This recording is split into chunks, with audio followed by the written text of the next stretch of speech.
C'est environ un mois après l'incendie que j'ai commencé à enquêter sur Notre-Dame.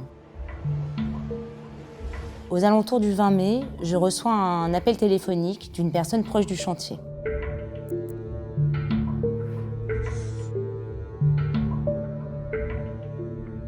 Alors oui, nous rebâtirons la cathédrale Notre-Dame plus belle encore. Et je veux que cela soit achevé d'ici 5 années. Nous le pouvons. La personne qui m'appelle est consternée, parce que depuis l'incendie, on entend parler de quoi? On entend parler seulement de patrimoine, de reconstruction. C'est l'image de la France, c'est un symbole, c'est connu dans le monde entier, 14 millions de visiteurs chaque année. On parle aussi de promesses de dons de plusieurs centaines de millions d'euros, mais pas un seul mot sur les 400 tonnes de plomb contenues dans la toiture de Notre-Dame et qui sont parties en poussière le soir de l'incendie.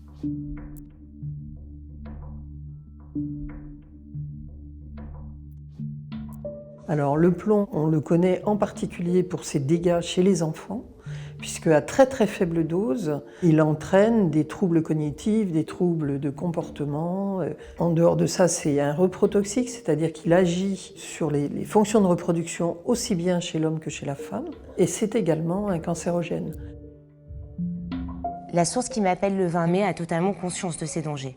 Et elle me révèle ce qui semble être un mensonge d'État et qui a été décidé 2 semaines avant.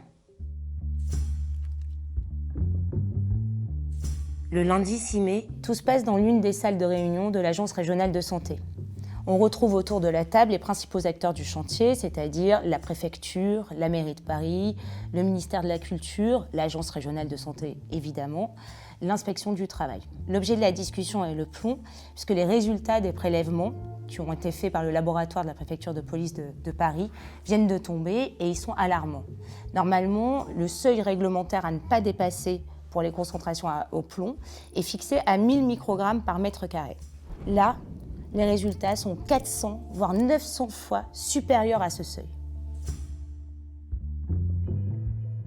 Évidemment, avec de tels taux, les risques d'intoxication pour les salariés et pour les riverains sont très élevés. Et malgré ça, l'Agence régionale de santé, avec la préfecture, décide de ne pas rendre publics les résultats.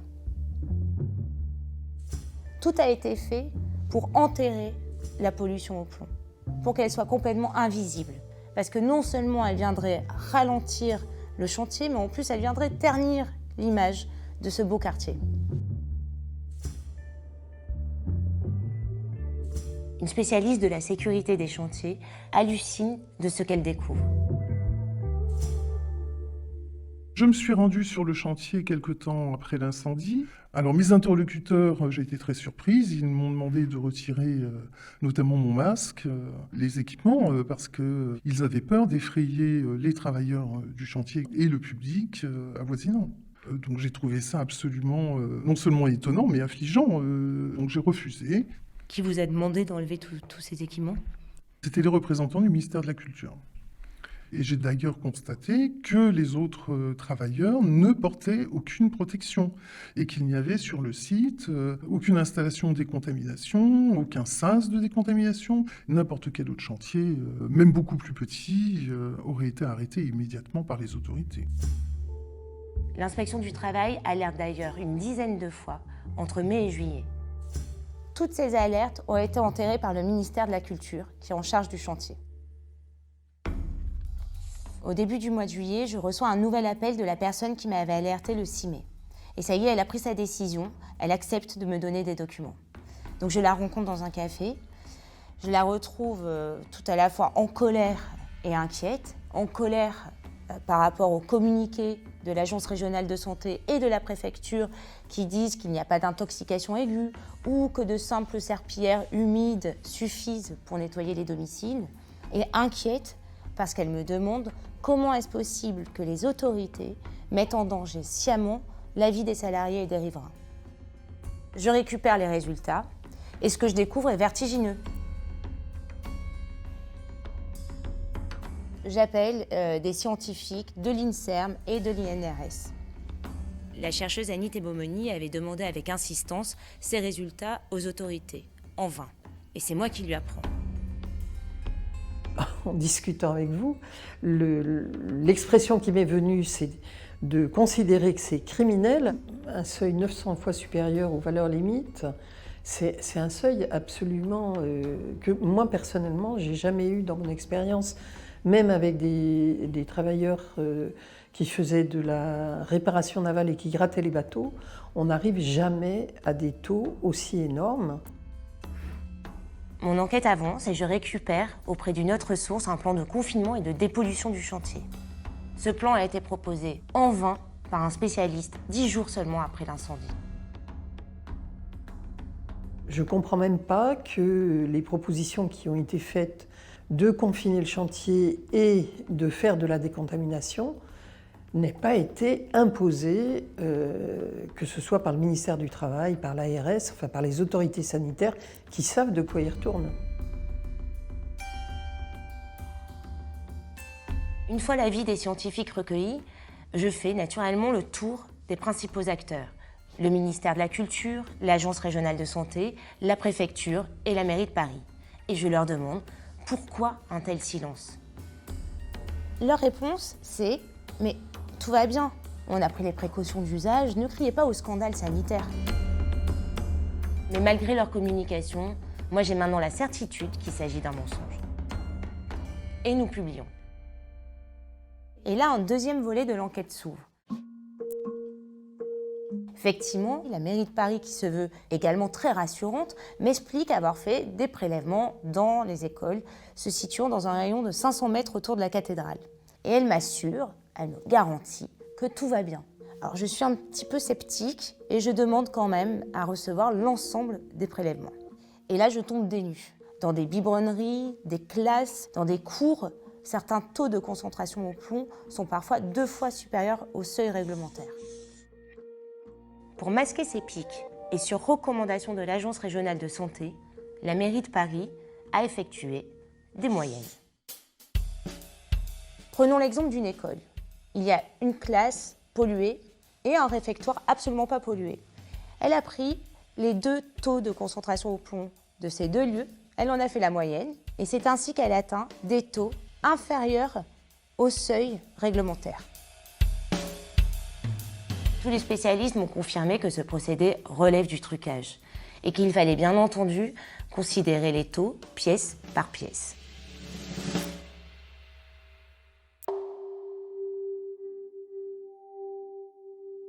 Je contacte le directeur d'une école qui est particulièrement polluée. Il m'explique avoir reçu les résultats des prélèvements depuis le 20 mai et ces résultats ont été accompagnés d'un mail.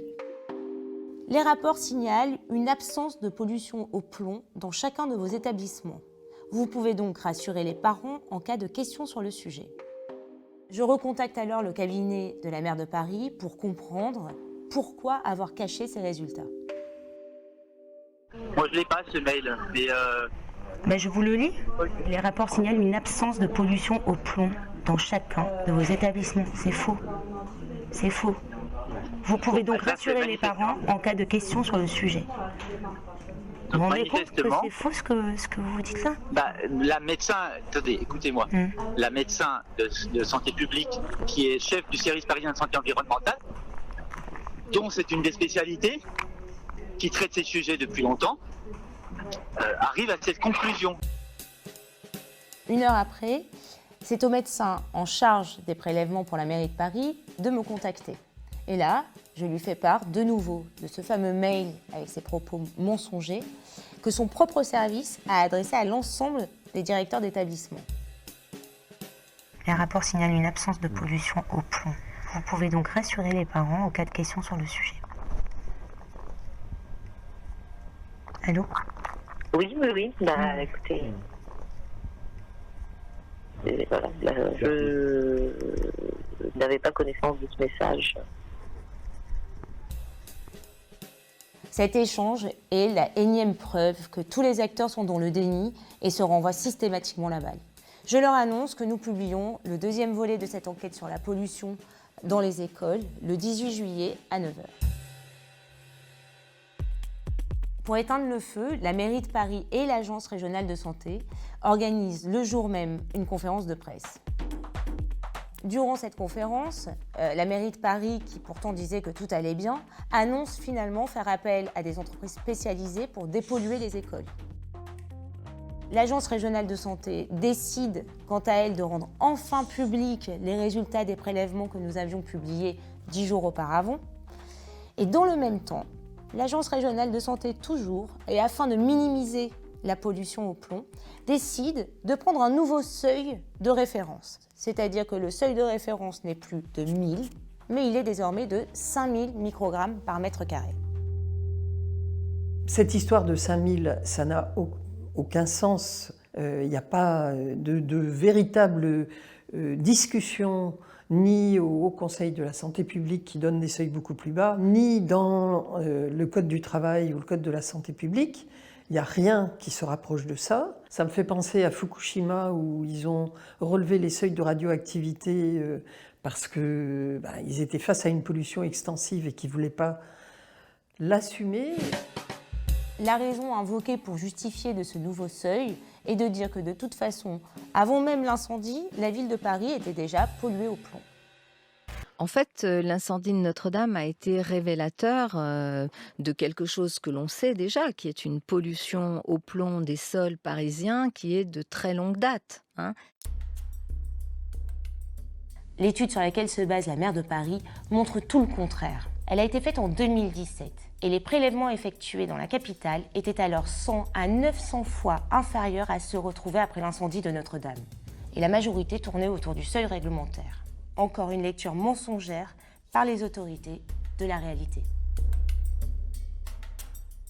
Considérer qu'on peut exposer la population parisienne de cette manière-là, c'est accepter qu'il y ait des conséquences sanitaires très graves, mais ce ne sera pas demain, ce sera peut-être pas dans 10 ans, mais dans 20 ou 30 ans. Ils savent que ce sera dilué dans une épidémie de cancer et que finalement, ils n'auront pas eu à assumer le coût humain et financier de cette catastrophe sanitaire.